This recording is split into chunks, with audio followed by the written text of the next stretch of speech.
அனைவருக்கும் வணக்கம். இப்போ கரூர் சம்பவத்துக்கு அப்புறமா கிட்டத்தட்ட மக்கள்லாம் இறந்து அந்த சம்பவம் நடந்து இன்றையோடு 9 நாள் ஆயிடுச்சு.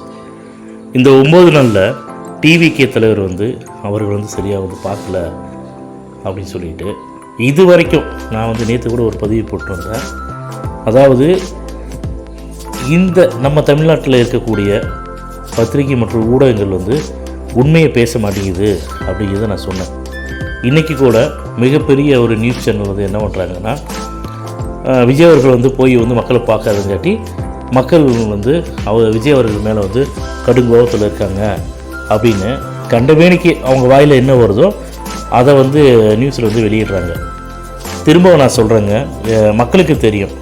அதாவது தளபதி விஜய் அவர்கள் கரூரில் பாதிக்கப்பட்ட மக்களை அவங்க வீட்டுக்கு போய் சந்திக்க ரெடியாக இருக்காரா இல்லையாங்கிறது எல்லாத்துக்குமே தெரியும்.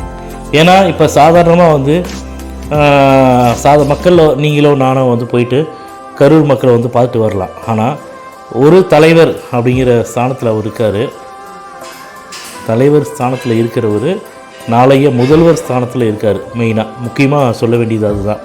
அப்படி இருக்கக்கூடிய சூழ்நிலையில் தமிழக அரசாலையும் சரி, திரு செந்தில் பாலாஜி அவர்களாலையும் சரி, அவர்களால் மட்டும்தான் இந்த அளவுக்கு இவ்வளோ பெரிய பாதிப்பு கரூர் மக்களுக்கு நடந்திருக்கு. ஸோ அதுக்கப்புறம் திரும்ப விஜய் அவர்கள் அனுமதி வாங்காமல் திரும்ப போயிட்டாருன்னு வச்சுங்களேன். திரும்ப என்னென்னு சொல்லுவாங்கன்னா, இவங்களே ஒரு பிரச்சனையை உருவாக்கி இப்போ 41 பேர் இறந்துருக்காங்க, அடுத்து இன்னும் அதிகமாக இறப்பாங்க. இவரை பார்க்க வந்தங்காட்டி திரும்ப கூட்டம் சேர்ந்துருச்சு, மக்கள் ஆதரவு நிறைய பேர் அவங்களுக்கு குறை சொல்ல வந்தாங்க, திரும்ப அவங்களுக்குலாம் பாதுகாப்பு கொடுக்கல அப்படின்னு சொல்லி மீண்டும் விஜய் அவர்கள் மேலே தான் பழியை போட ரெடியாக இருக்காங்க. அதனால தான் மக்கள் மக்களுக்கு தெரியும், இதை விஷயங்கிறது மக்களுக்கு தெரியும். ஊடகங்கள் நீங்கள் எது சொன்னாலும் மக்கள் எதையும் நம்ப மாட்டாங்க, நம்பக்கூடிய மனநிலையில் இல்லை அவங்க. முக்கியமாக சொல்ல போனோம்னா தமிழக மக்கள் ரொம்ப ரொம்ப அறிவாளிகளாக தான் இருக்காங்க, அறிவு சார்ந்தவங்களாக இருக்காங்க.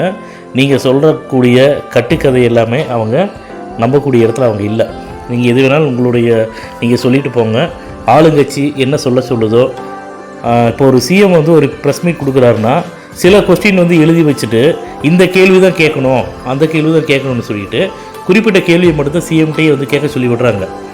இப்போ இதே ஊடகங்கள் ஏன் சிபிஐ விசாரணை வேணாம் நீங்கள் சொல்கிறீங்க, சிபிஐ விசாரணை அவங்க கேட்குறாங்களே, சிபிஐ விசாரணைக்கு நீங்கள் கொடுக்க வேண்டியதானே, அவங்கள்ட்ட கொடுக்கலான்னு சொல்லி நீங்கள் சொல்ல வேண்டியதான்னு சொல்லிட்டு முதல்வர் பார்த்து யாருமே கேள்வி கேட்கல. இதிலிருந்தே தெரிஞ்சுக்க